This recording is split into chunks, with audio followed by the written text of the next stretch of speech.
აპირისპირება შეიძლება ორი მიმართულებით. ახლა მე რასაც ვაკეთებ ეს ბევრი განცხადება რო შემაქვს, ეს ვფიქრობ რომ უნდა გავმიჯნოთ რა უშუალოდ პროტესტისგან უნდა გავმიჯნოთ. ეს არის უბრალოდ იმათთვის მესიჯის გაგზავნა, რომ ასეთი კანონებით ვერ მოგვერევიან და მათ უფრო მეტი პრობლემა შეექმნებათ რა. ეს არ არის არაფრისგან დაცვა, რამდენი წერიც არ უნდა გავგზავნო. ახლა პოლიცია რომ მოვა იქ და რაღაცა უკანონობას რო გადაწყვეტს, ვერაფერი მაგისგან ვერ დაგიცვას და ვიცით რომ ახლა პოლიცია რასაც უნდა იმას წყვეტს და ვისაც უნდა იმას დააკავებენ. ამისგან დაცვის მექანიზმი რა თქმა უნდა ეს არის უბრალოდ ხელისუფლება უნდა მიხვდეს იმას, რომ ამ ენით ლაპარაკი ჩვენთან არ გამოვა და ჩვენზე მეტად დაზარალდებიან ისინი.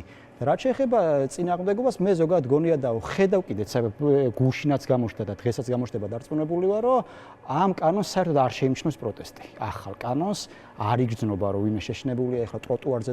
ადამიანებს აქვთ განცდა, რომ ახლა ტროტუარზე დგომის გამო თუ დამიჭერენ, მაშინ აი რა უნდა გააკეთო, მაშინ სახში ვერ წავა ეს ხალხი, რამდენი ხანი გარეთ დგას და სახში წასვლას მე რასაც ვაუყურებ არაპირებენ. და უბრალოდ დარჩება ის მიზანი ეს იყო რომ პროტესტი აღარ გამოიხატა ადამიანებს თუ რაღაც განცდა ჰქონოდათ რომ ნებისმიერ ადგილას თუ კი დადგებოდნენ დაიჭერდნენ და თავი შეიკავებინა პროტესტის გამოხატვის. ბოლო დროინდელ კანონებს ეთყობა რომ ბოლო დროინდელი კანონების მიზანი ყოველთვის არის მხოლოდ დაშინება. თავიდანვე იციან რომ რთული იქნება ძალიან რაღაც კანონების აღსრულება, არ აქვს ამის მექანიზმები. ამ შემთხვევაშიც მზად ტექნიკურადაც კი არ იყვნენ მზად, მაგალითად გუშინ შინაგან საქმეთა სამინისტროში რომ მიხვიდოდი და განცხადების დაწერის მომენტში ოპერატორი გეუბნებოდა რომ ეგ ჩვენ არ გვეხება საერთოდ და მე შენუხსნიდი რომ თუ მათ დაევალათ რა არაფრისთვის არ არიან მზად არც ტექნიკურად არც ადამიანების რესურსი არ აქვს ამას გამოყოფილი. უბრალოდ იმათ ჯერ კიდე გულურყუროთ ჯერათ რომ რაღაც 15 დღიანი პატიმრობით ამ ხალხს აშინებენ და არავის არ უხარია მით უმეტეს ვინც ნამყოფი არის ადმინისტრაციის პატიმრობაში ეს პატიმრობა, მაგრამ ვიცით რომ სხვა ვარიანტი არ გვაქვს უბრალოდ რა, არ გვაქვს მაგის ფუფუნება რომ რაღაც არჩევანი გავაკეთოთ და სახში წავიდეთ და აი რაღაცნაირად გულუp ვერ გაიზარდნენ და ვერაფრით ვერ მიხვდნენ რომ ამენით ლაპარაკი არ გამოздით.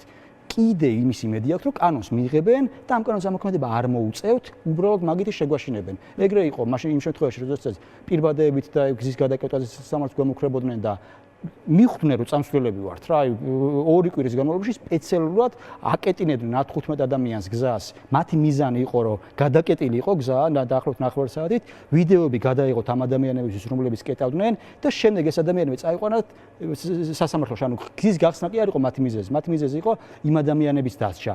იმიტომ რომ ეგონათ რომ მეორე დღეს ახალი ადამიანები არ მოვიდნენ და ახალი ადამიანები ოჯახებით მოდიოდნენ მე ხალხ და მიხვდნენ რომ აზრი არ აქვს. აი თქვენ ერთ-ერთი განცხადება რომელიც თქვენ გააგზავნეთ და გამოაქვეყნეთ სოციალურ ქსელში ასახავს კიდეც როგორ უდგებით აი ამ კანონს.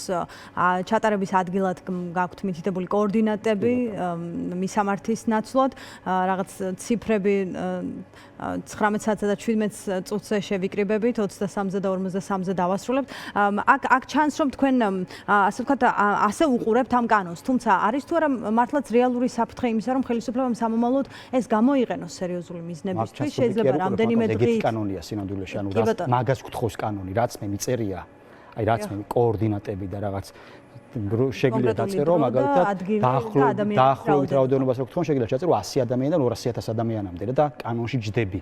ანუ ეგ კანონი გვაქვს ჩვენ სინამდვილეში, რომელიც აბსოლუტურად ფორმალური არის და როგორც გინდა ისე შეგვიძლია ატრიალოს კანონი, როგორც გინდა ისეთი პრობლემები შენ თუ გადაწყვეტ რომ იმათ პრობლემები შევქმნა, აუცილებლად შევქმნი პრობლემები. ახლა ჩვენ პრობლემებში ვართ ისედაც რა, ამ ბრძოლაში ვინც ვართ, ყველა ვიცით რომ კომფორტული არ არის ჩვენთვის ზოგადად ცხოვრება და სანამ ესენი იქნებიან, ერთ დღეს ვერ გახდება კომფორტული და კი, ანუ ეგეთი კანონია, მართლა ეგეთი კანონია, რომ აბსოლუტური ფორმალობები წერია, მაგალითად გავალდებულებენ, რომ აი ჩაწერო განცხადებას დაგიხარვეზებენ, თუ არ გიწერია საჭიროების შემთხვევაში როგორ გამოიძახებ სასწრაფოს.